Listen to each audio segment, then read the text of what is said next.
disorder. Remy boys and yours, fast money don't slow. 박지원의 소설 예덕 선생전의 결 부분과 그 다음에 핵 정리, 전체 정리 부분에 대해서 이야기하도록 하겠습니다. 저 엄행수라는 분이 언제 나와 알고 지내자고 한 것일까마는 저 엄행수라는 분이 언제 나와 알고 지내자고, 그 사람이 나한테 와가지고 친하게 지내자라고 한 적이 없다는 거예요. 그 사람은 그냥 자기 일만 하고 있었다는 거예요. 나한테 교우관계를 맺으려고 어떤 시도를 한 적이 없어요. 다른 사람들은 나의 제자가 되려고, 나하고 친분관계를 맺으려고 수없이 찾아온다는 거죠. 즉 세속의 사람들과 대비되는 엄행수의 태도, 그저 내가 늘 그분을 찬양하고 싶어서 견디지 못하네. 그렇다면 다른 사람들과 다른 점이 분명히 있다는 거겠네요. 그가 밥을 자실 때는, 먹을 때는이 아니에요. 꿀떡꿀떡. 걸어 다닐 때는 어청어청. 잠을 잘 때는 쿨쿨. 웃음을 웃을 때는 허허. 가식이 없어요. 하고 싶은 거 다 해요. 그죠? 가만히 앉아있을 때는 멍하니 등신과도 같아 보이네. 그런데 흙으로 쌓고 집으로 덮은 데다가 구멍을 뚫어놓고서는 새우처럼 등을 구부리고 들어가 개처럼 주둥이를 틀어박고자 하네. 다시 아침나절에는 즐겁게 일어나서 발채를 짊어지고 똥걸음을 치러 마을 안으로 들어오네. 자, 부자는 아니에요. 이걸 보면 참 가난하게 살고 있어요. 하지만 어떻습니까? 묵묵히 자신의 일을 다 하는 삶을 살고 있어요. 엄행수의 특징 나오네. 첫 번째, 부지런하고 묵묵히 자신의 일을 다 한다는 것. 뒷부분, 소탈하고 가식이 없는 생활을 한다는 것. 앞부분, 9월 서리가 내리고 10월에 엷은 얼음이 얼 때쯤이면 뒷간에 말라붙은 사람똥, 마구간 말똥, 외양간 소똥, 회 아래 떨어진 닭똥, 개똥, 거위똥, 그리고 돼지똥, 비둘기똥, 토끼똥, 참새똥 따위를 쭉 긁어가지고 가도 염치에 손상이 가지 않고 그 이익을 독차지하여도 의로움에 해가 되지 않으면, 왜? 다른 사람들을 다 도와주는 거잖아. 욕심을 부려 많은 것을 차지하려고 해도 남들이 양보심이 없다고 비난하지 않는다네. 욕심이 없다. 어떤 점에서요? 똥을 다 가져가잖아요. 똥을 다 가져가도 염치에 손상이 안 간대. 그걸 갖고 뭐 하냐면 다시 팔아요. 무엇으로? 거름으로요. 그러니까 다른 사람들이 어떻게 돼요? 농사를 짓고 밭일을 할 때 도움을 줘요, 안 줘요? 준다는 거죠. 그러니까 의로움에 해가 되지 않고요. 양보심이 없다라고 얘기하지 않아요. 왜? 자기 눈에만 다 늙는 게 아니거든요. 그는 손바닥에 침을 발라 삽을 잡고는 새가 모이를 쪼아먹듯 직유법이네요. 구부장이 허리를 굽여 일에만 열중할 뿐, 아무리 화려한 미관이라도 마음에 끌리는 법이 없고 아무리 좋은 풍악이라도 관심을 두는 법이 없지. 허욕을 멀리하고 자신의 분수를 안다. 북이란 사람이라면 누구나 원하는 것이지만 바란다고 해서 얻을 수 있는 것이 아니기에 부러워하지 않는 것이지. 따라서 그에 대해 예찬을 한다고 해도 더 영예로울 것이 없으며 헐뜯는다고 해서 욕될 것이 없다네. 가식이 없고 본분을 다하며 욕심이 없는 엄행수의 삶. 왕십리의 무, 살고지의 순무, 석교의 가지, 오이, 수박, 호박, 연희궁의 고추, 마을, 부추, 파, 염교, 청파의 미나리, 이태인의 토란들은 상산전에 심는데, 연희궁, 왕십리, 살고지, 연희궁, 이태인? 뭐야? 살고지는 한강 뚝섬이고, 석교는 청파동이고, 이태인은 지금이 이태원이네요. 연희궁은 지금은 연희동쯤 되겠네요. 그죠?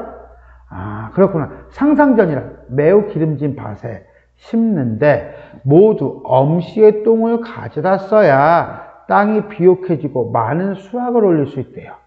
그래서 엄씨가 1년에 얻는 수입이 1년에 한 600냥 된대요. 와, 부자네.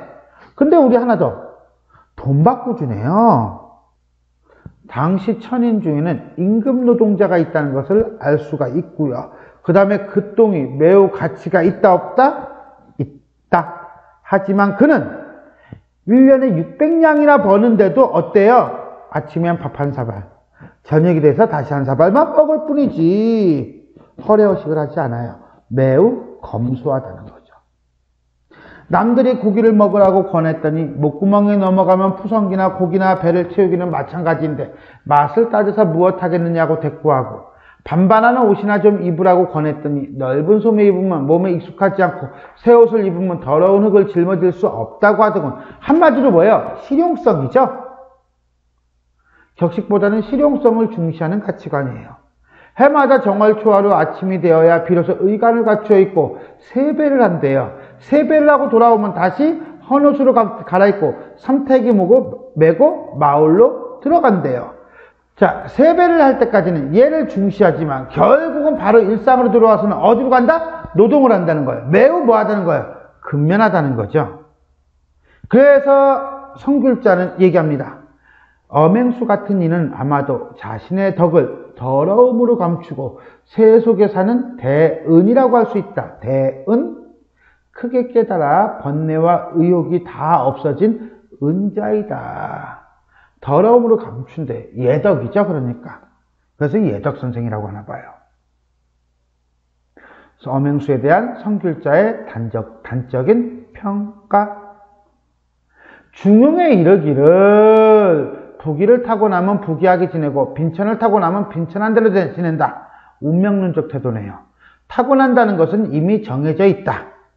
시경에 이르기를 이른 새벽에부터 밤까지 공소에 있으니 진실로 명이 똑같지 않기 때문이다.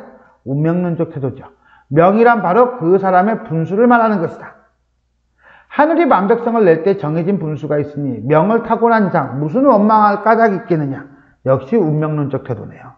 그런데 새우젓을 먹게 되면 달걀이 먹고 싶고 갈포옷을 입게 되면 모시옷이 있기 마련이니 한마디로 뭐야? 말을 잡으면 말에 타고 싶고 말을 타면 종을 부리고 싶은 것이니 사람의 욕심 한두 끝도 없는 거죠. 천하가 이로부터 크게 어지러워져 백성들이 들고 일어나고 농토가 황폐하게 되는 것이다. 한마디로 자신의 본분보다 높은 욕심을 부리면 세상이 뭐가 된다? 망조가 된다. 인용의 방법을 사용해서 논의 대상이 되는 인물을 예찬하고 있는 거예요. 어떤 점에서? 좀 전에 봤잖아. 어맹수는 어때요? 그런 욕심을 부려요? 안 부려요? 안 부린다니까. 진승, 오광, 항적의 무리들은 그 뜻이 어찌 농사일에 안주할 인물들이었겠는가? 주역에서 말하기를 짐을 짊어져야 할 사람이 수레를 탔으니 도적을 불러들일 것이다. 짐을 져야 할 사람이라고 하는 것은 그 사람의 운명, 본분이겠죠. 근데 수레를 탔다는 건 과도한 욕심이죠. 과도한 욕심을 부리니까 뭐가 나와? 도둑이 들어온다는 거예요. 그러므로 의리에 맞지 않으면 만종의 녹을 준다 해도 불결한 것이요. 아무런 노력 없이 재물을 모으면 막대한 부를 축적했다 하더라도 그 이름에 썩은 냄새가 될 것일세.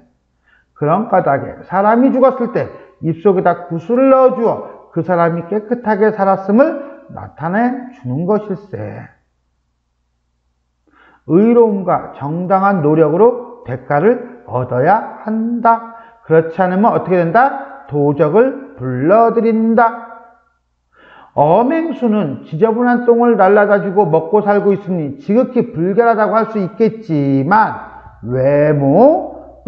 그가 사는 방법은 향기로우며 처한 곳은 지저분하지만 의리를 지키는 것은 높다고 할 것이니 만종의 녹을 준다들 그가 어떻게 처신할지는 알만해. 욕심 부려 안 부려? 안 부려.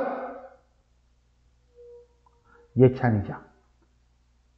이상을 통해 나는 깨끗한 가운데서도 깨끗하지 않은 것이 있고 누구? 양반 너 같은 녀석 더러운 가운데서 더럽지 않은 것이 있음을 알게 되었네. 누구? 어맹수. 겉과 속이 다른 위선적인 사람들을 비판하고 있죠. 나는 먹고 사는 일에 아주 견디기 힘든 경우를 당하면 나보다도 못한 사람을 떠올리게 되는데 어맹수를 생각하면 견디지 못할 일이 없지. 그 사람보단 내가 낫잖아. 진실로 마음속에 좀도둑질할 뜻이 없는 사람이라면 언제나 어맹수를 생각하지 않을 수가 없겠지. 이것을 좀 더 확대해 나간다면 성인의 경지에도 이를 것일세. 요거 빼먹었네요. 그죠? 오케이. 그래서 어맹수와 같은 삶은 성인의 경지에 이른 삶이다. 엄행수를 예덕 선생이라고 칭찬하고 존경하는 이유. 선비로서 가난하게 산다고 하여 얼굴에까지 그 티를 내는 것도 부끄러운 일이요. 출세했다고 해서 몸집까지 나타내는 것도 부끄러운 일이니 엄행수와 비교하여 부끄러워하지 않을 자는 거의 드물 거야. 분수에 만족하지 못하고 청렴하지 못한 당시 양반 계층에 대한 비판, 선비에게 오히려 귀감이 되는 엄행수. 그래서 나는 엄행수를 스승으로 모신다고 한 것이네. 어찌 감히 친구가 되겠다고 말할 수 있겠는가? 나로서는 그 사람의 발치에도 못 갈 거야. 그래서 나는 감히 엄행수의 이름을 부르지 못하고 예덕 선생이라고 하는 것일세. 성귤자가 엄행수를 예덕 선생이라고 높이는 이유. 여기까지가 마무리가 되겠습니다. 자, 그럼 전체적으로 한번 살펴볼까요? 이게 왜 풍자소설이고 교훈적인지 알겠죠? 3인칭 전적 작가 시점이라고 할 수 있겠지만 관찰자적인 요소가 너무 강합니다. 대화 중심으로 되어 있으니까요. 바람직한 벗사김, 그 다음에 무실력행, 그냥 말로만 격식만 따지는 것이 아니라 실질적으로 행동하는 삶, 그런 삶에 대한 예찬이라고 보면 돼요. 인물 간의 대화를 중심으로 벗사김의 도리를 일깨우고 있다. 처음에는 뭐합니까? 자목이 비난을 하죠.